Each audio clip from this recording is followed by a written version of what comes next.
Hello mga kapalibot. Marami nagsasabi sa mga stress therapy ang pagpipishing. Kaya sinubukan namin at lumibot sa iba-ibang lugar para makakita ng spot.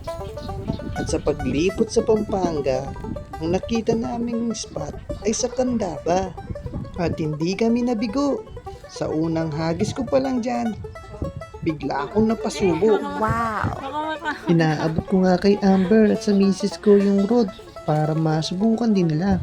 Ngunit napansin ko mukhang palaban din talaga tong nahuli ko. Pero ako'y nakonsensya kaya pinakawalan ko muna.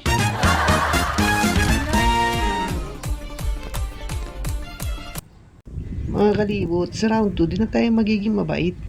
Hindi na rin kasi biro, mababad ka sa edit. Nga pala mga kalibot, ito palang ilog na to ay ang Pampanga River.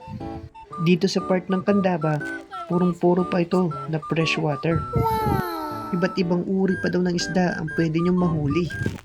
Nandyan daw si tilapia, karpa, cream dory at kanduli. Nice. Pero bago ang lahat, balik tayo sa aming pinaggagawa. Umailalim kasi sa damo ang isda, kaya nahihirapan ako makuha. Pangit naman sigurong ikat yung video, lalo na kung ako yung starring. Mas okay siguro mga kalibot kung i-fast forward na lang natin.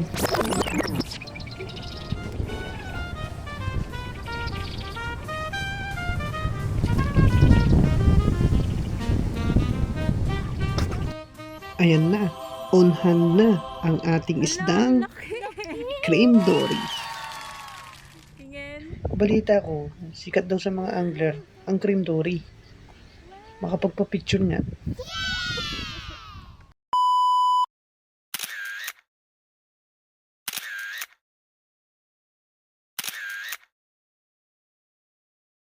Hanggang dito na lang muna mga kalibot. Sa ulitin, like and subscribe!